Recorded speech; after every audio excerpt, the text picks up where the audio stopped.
إن الحمد لله نحمده ونستعينه ونستغفره ونعوذ بالله من شرور أنفسنا ومن سيئات أعمالنا. من يهده الله فهو المهتد ومن يضلل فلن تجد له وليا مرشدا. وأشهد أن لا إله إلا الله وأشهد أن محمدا عبده ورسوله. يا أيها الذين آمنوا اتقوا الله حق تقاته ولا تموتن إلا وأنتم مسلمون. يا أيها الناس اتقوا ربكم الذي خلقكم من نفس واحدة وخلق منها زوجها وبث منهما رجالا كثيرا ونساء واتقوا الله الذي تساءلون به والأرحام إن الله كان عليكم رقيبا. يا أيها الذين آمنوا اتقوا الله وقولوا قولا سديدا يصلح لكم أعمالكم ويغفر لكم ذنوبكم ومن يطع الله ورسوله فقد فاز فوزا عظيما. أما بعد فإن أصدق الحديث كتاب الله وخير الهدي هدي رسول الله وشر الأمور محدثاتها وكل محدثة بدعة وكل بدعة ضلالة وكل ضلالة في النار.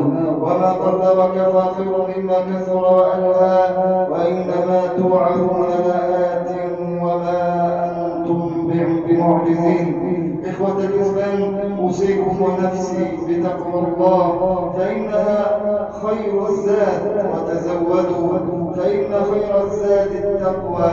وقد أمر الله عز وجل الأولين والآخرين بهذه الوصية ولله ما في السماوات وما في الأرض ولقد وصينا الذين أوتوا الكتاب من قبلكم وإياكم أن اتقوا الله. إخوة الإسلام إن السلام خلق من أخلاق الإسلام. إن السلام من السلام والسلامة. إن السلام اسم من أسماء الله الحسنى الملك القدوس السلام المؤمن المهيمن العزيز الجبار. السلام اسم من أسماء الجنة لهم دار السلام عند ربهم. السلام تحية أهل الجنة تحيتهم يوم يلقونه سلام.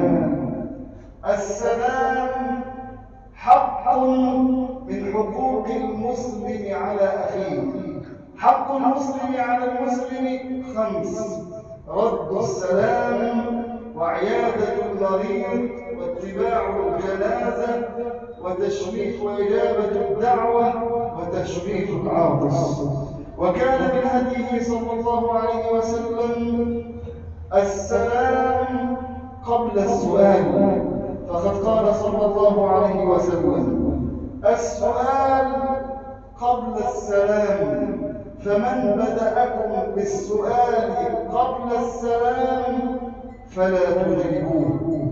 السلام قبل السؤال، فمن بدأكم بالسؤال قبل السلام فلا تجيبوه. إن اليهود قد حسدت المسلمين على السلام كما جاء في الحديث عنه صلى الله عليه وسلم: ما حسدتكم اليهود على شيء ما حسدتكم على السلام والتأمين. ما حسدتكم اليهود على شيء. إن اليهود قد حسدت المسلمين وحسدت أهل الإسلام على السلام. ما حسدتكم اليهود على شيء ما حسدتكم على السلام. إن السلام من أهم وأسمى غايات الإسلام.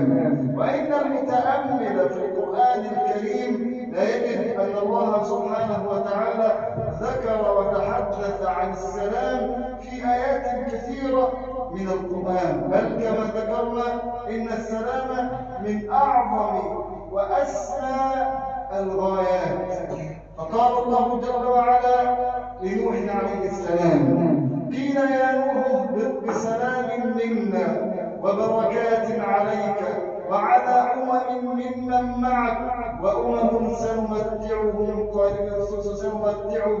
ثم نعذبهم عذابا أليما. قيل يا نوح اهبط بسلام منا. أيضا لما انتهى الحوار بين إبراهيم عليه السلام وبين أبيه، ذلك الحوار الذي كان بين الولد والوالد في سورة مريم، ذكر الله عز وجل وقص لنا قصة إبراهيم عليه السلام مع أبيه الكافر. قال الله جل وعلا: واسمعوا مع كفر الوالد، لكن اسمعوا كيف يتعامل الولد مع أبيه الكافر. لا أقول أبيه مع أبيه الصعب الشديد المبتعد عن طاعة الله عز وجل، بل أقول مع أبيه الكافر. قال الله جل وعلا: واذكر في الكتاب إبراهيم إنه كان صديقا نبيا إذ قال لأبيه يا أبت لم تعبد ما لا يسمع ولا يبصر ولا يغني عنك شيئا. يا أبت إني قد جاءني من العلم ما لم يأتك فاتبعني أهدك صراطا سويا. يا أبت لا تعبد الشيطان إن الشيطان كان للرحمن عصيا. يا أبت إني أخاف أن يمسك عذاب من الرحمن فتكون للشيطان وليا. قال أراغب أنت عن آلهتي يا إبراهيم لئن لم تنته لأرجمنك واهجرني مليا. اسمع إلى جواب الولد لأبيه، قال سلام عليك سأستغفر لك ربي إنه كان بي حفيا وأعتذركم وما تدعون من دون الله وأدعو ربي عسى ألا أكون بدعاء ربي شقيا. عيسى عليه السلام حينما اتهموا أمه بما برأها الله عز وجل منه، فلما تكلم في المهد صبيا قال في ختام كلامه والسلام علي يوم ولدت ويوم أموت ويوم أبعث حيا. إخوة الإسلام، إن السلام له صور ومجالات، إن السلام له صور ومجالات، ومن أهم هذه الصور السلام مع النفس. من أهم صور ومجالات السلام مع النفس، وذلك بتزكية النفس بعمل الطاعات وعدم الانجراف وراء السيئات والمعاصي. فإن السلام مع النفس يكون بتزكيتها وتطهيرها وتنقيتها من أمراض القلوب ومن فعل المعاصي والسيئات وتطهيرها من ذلك، ثم العمل والحث على فعل الطاعات حتى تطمئن النفس اطمئنانا يرضي الرب جل وعلا، كما قال الله جل وعلا الذين آمنوا وتطمئن قلوبهم بذكر الله ألا بذكر الله تطمئن القلوب. إن السلام مع النفس كما ذكرنا بتزكيتها وتطهيرها، والله جل وعلا ذكر في سورة الشمس أقسام كثيرة. الله سبحانه وتعالى أقسم بمخلوقاته، والله جل وعلا يقسم بما شاء على من شاء، أما العبد فلا يجوز له إلا أن يقسم بالله. قال الله جل وعلا بسم الله الرحمن الرحيم والشمس وضحاها والقمر إذا تلاها والنهار إذا جلاها والليل إذا يغشاها والسماء وما بناها والأرض وما طحاها ونفس وما سواها فألهمها فجورها وتقواها قد أفلح من زكاها وقد خاب من دساها. وكان من دعائه صلى الله عليه وسلم اللهم آت نفسي تقواها زكها أنت خير من زكاها أنت وليها ومولاها. وكان من مهمة النبي صلى الله عليه وسلم حينما بعثه الله عز وجل إلى الأرض جميعا داعيا بإذن الله جل وعلا بشيرا ونذيرا، قال الله جل وعلا: لقد من الله على المؤمنين إذ بعث فيهم رسولا من أنفسهم يتلو عليهم آياته ويزكيهم ويعلمهم الكتاب والحكمة وإن كانوا من قبل لفي ضلال مبين. وكان من خطبه صلى الله عليه وسلم أنه يفتتح خطبه بقوله صلى الله عليه وسلم: إن الحمد لله نحمده ونستعينه ونستغفره ونعوذ بالله من شرور أنفسنا وسيئات أعمالنا. وكان من دعائه صلى الله عليه وسلم: يا حي يا قيوم برحمتك أستغيث أصلح لي شأني كله ولا تكلني إلى نفسي طرفة عين أبدا. فإن من أعظم أنواع السلام وإن من أعظم صور السلام مع النفس، ولن تطمئن النفس ولن يكون معها سلام إلا كما ذكرنا بتزكيتها وتطهيرها وبعدها عن الذنوب والمعاصي. من صور السلام مع الآخرين، السلام مع المجتمع، مع أفراد المجتمع، لأننا نعيش بين مجتمع فيه من الأفراد ما فيه. فكما ذكرنا أن يكون السلام مع النفس ثم السلام مع الآخرين. والسلام مع الآخرين أي مع المجتمع إنما يكون بحسن المعاملة وعدم إيذاء الآخرين. نقول بحسن المعاملة أن تعامل الناس بما تحب أن يعاملوك به، كما قال صلى الله عليه وسلم: وعامل الناس بما تحب أن يعاملوك به. وكما قال صلى الله عليه وسلم في هذه الرواية التي فيها صور من صور السلام، قال صلى الله عليه وسلم لمعاذ بن جبل رضي الله تعالى عنه: اتق الله حيثما كنت وأتبع السيئة الحسنة تمحها وخالق الناس بخلق حسن. اتق الله حيثما كنت، هذه بينك وبين ربك، أدب بين العبد وبين ربه. اتق الله حيثما كنت وأتبع السيئة الحسنة تمحها، وهذا هو السلام مع النفس. ثم وخالق الناس بخلق حسن، وهذا هو السلام مع الآخرين. بل قال صلى الله عليه وسلم: المسلم من سلم المسلمون من لسانه ويده. المسلم أي الكامل الإسلام. من هو؟ من سلم يعني الناس من لسانه أن يؤذيهم بسبهم وشتمهم وبكلام لا يليق، وكذلك كف اليد عن إيذائهم بالضرب أو بغيرها من صور الإيذاء. المسلم من سلم المسلمون من لسانه ويده. بل كما ذكرنا إن من السلام مع الآخرين أن تكف أذاك عن الناس، وإن كف الأذى عن الناس من القربات ومن الطاعات. إن كف الأذى عن الناس أي أن تكف أذاك وشرك عن الآخرين، هذا من القربات ومن الطاعات. لما قال معاذ بن جبل، لما قال أبو ذر رضي الله تعالى عنه للنبي صلى الله عليه وسلم وهو يذكر له أنواعا من الطاعات، ذكر له أنواعا من الطاعات، ثم قال له أبو ذر رضي الله تعالى عنه: يا رسول الله، أرأيت إن ضعفت عن بعض العمل، أي لم أستطع قيام الليل ولا صيام النهار ولا قراءة القرآن؟ قال: يا رسول الله، أرأيت إن ضعفت عن بعض العمل، لم أستطع أن آتي بهذه الأعمال.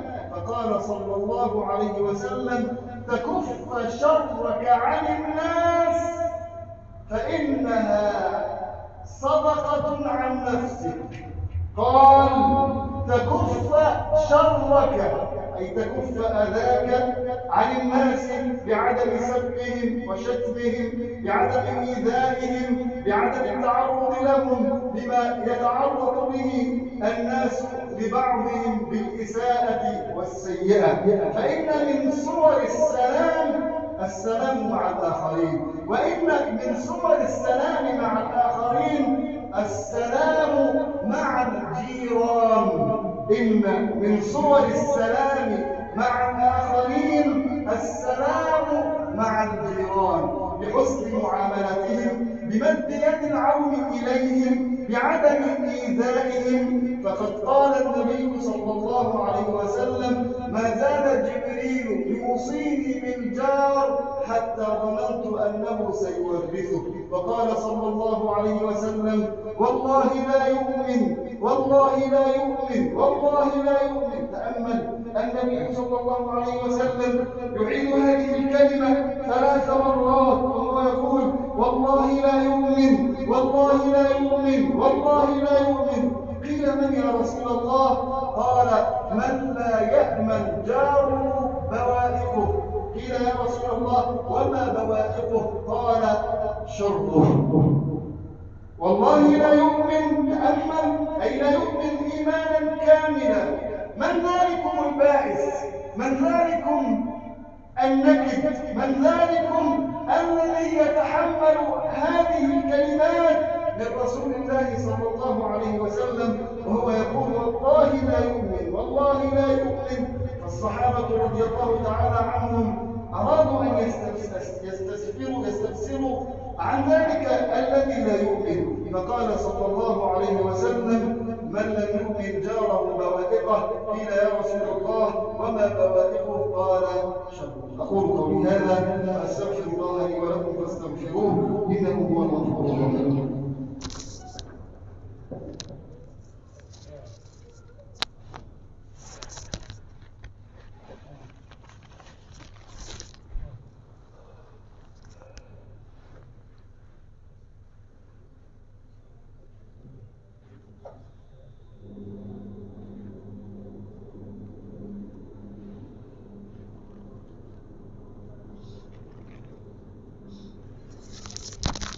الحمد لله والصلاة والسلام على رسول الله، وأشهد أن لا إله إلا الله وحده لا شريك له، وأشهد أن محمدا عبده ورسوله.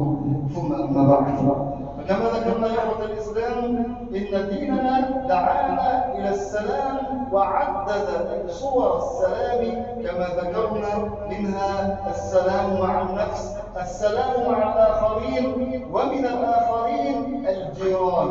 ومن أقرب الجيران إليك هي زوجتك، أولادك، زوجتك التي قال الله عز وجل فيها: ومن آياته أن خلق لكم من أنفسكم أزواجا لتسكنوا إليها وجعل بينكم مودة ورحمة إن في ذلك لآيات لقوم يتفكرون. إن من أعظم صور السلام مع الآخرين السلام مع الزوجة بعدم إيذائها وسبها وشتمها وعدم التحقير منها وبمعاملتها معاملة حسنة، فإنها وصية رسول الله صلى الله عليه وسلم إلينا القائل: استوصوا بالنساء خيرا. استوصوا بالنساء خيرا، فلم يقل أوصيكم بالنساء خيرا، وإنما قال استوصوا بالنساء خيرا. فجاءت في هذه الكلمة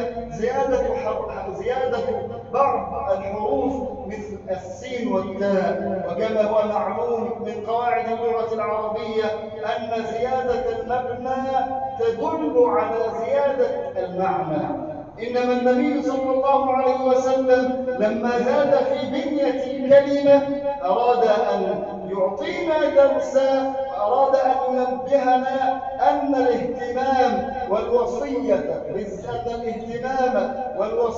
بالزوجة لابد أن تكون فيه وصية زائدة عن باقي الوصايا. نقول ذلك في زمان كثر فيه سب الرجل لامرأته وشتمها وضربها وإيذائها، ولا حول ولا قوة إلا بالله. نقول ذلك في زمان كثر فيه الطلاق. أقول كثر فيه الطلاق زيادة وكثرة لا حول ولا قوة إلا بالله. فالناس في زماننا يطلقون أكثر مما يتنفسون. أقول الرجال في زماننا يطلقون أكثر مما يتنفسون من الهواء. إخوة الإسلام، حافظوا على بيوتكم، اتقوا الله عز وجل في نسائكم. فإن كنا نتحدث عن السلام وعن صور السلام، فإن من أعظم صور السلام مع الزوجة. فإن ديننا دعا إلى السلام حتى مع الحيوانات والعجماوات. إن ديننا دعا إلى السلام مع الحيوانات والعجماوات، فما بالنا بالسلام مع بني البشر. يقول ابن مسعود رضي الله تعالى عنه: كنا مع النبي صلى الله عليه وسلم في سفر فانطلق لحاجته، أي ذهب النبي صلى الله عليه وسلم لبعض حاجته. يقول ابن مسعود رضي الله عنه: فرأينا حمرة، أي طائر يقال له الحمرة، فرأينا حمرة ومعها فرخان أي صغار لها ترعاها. قال: فرأينا حمرة ومعها فرخان، أي معها هذه الأولاد الصغار، فكأنهم آذوها، أي آذوا هذه الحمرة وأخذوا منها فرخيها. يعني آذوا هذه الحمرة، هذا الطائر، وأخذوا ما تحتها من الصغار. فذهبت الحمرة وهي تفرش، أي حزنا على صغارها. فجاء النبي صلى الله عليه وسلم وقال: من فجع هذه بفرخيها ردوا عليها فرخها. الله أكبر. أقول إن ديننا دعا إلى السلام مع الحيوانات والعجماوات. قال صلى الله عليه وسلم: إن الله كتب الإحسان على كل شيء، فإذا ذبحتم فأحسنوا الذبح، وإذا قتلتم فأحسنوا القتلة، وليحد أحدكم شفرته وليرح ذبيحته. تأملوا السلام حتى كما ذكرنا مع هذه العجماوات.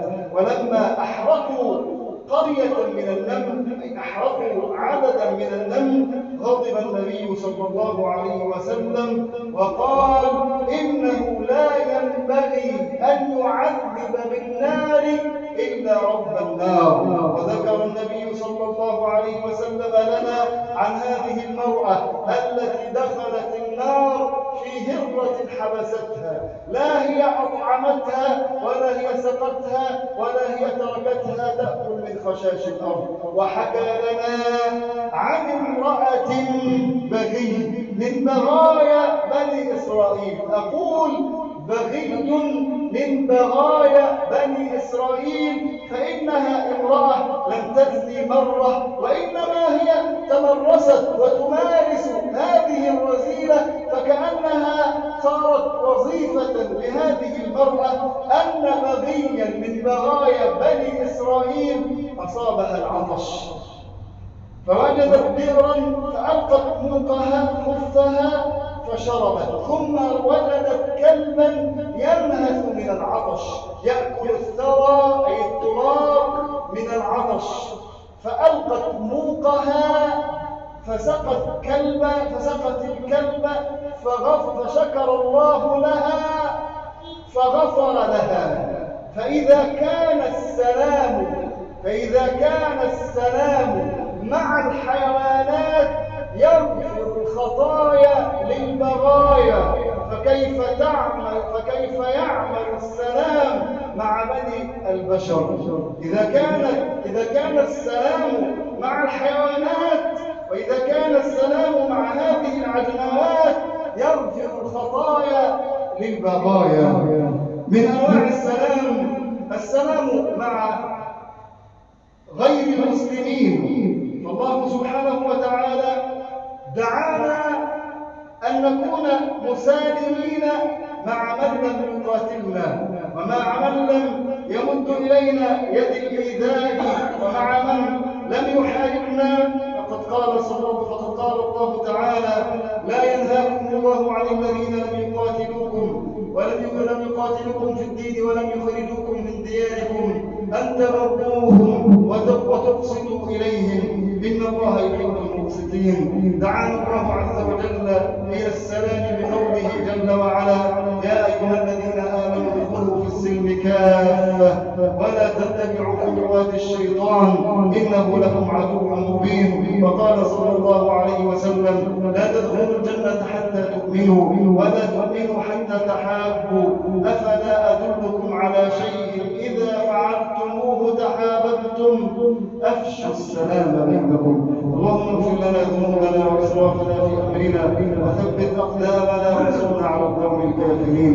اللهم آت نفوسنا تقواها زكها أنت خير من زكاها، أنت وليها ومولاها. اللهم جدد الإيمان في قلوبنا، اللهم قنا عذابك يوم تبعث عبادك. ربنا اغفر لنا ذنوبنا وإسرافنا في أمرنا وثبت أقدامنا وانصرنا على القوم الكافرين. إخوة الإسلام، إن الله أمركم بثلاث فأتوها ونهاكم عن ثلاث فانتهوا عنها. إن الله يأمر بالعدل والإحسان وإيتاء ذي القربى وينهى عن الفحشاء والمنكر والبغي يعظكم لعلكم تذكرون. اذكروا الله العظيم يذكركم واشكروه على نعمه يزدكم وأقيموا الصلاة.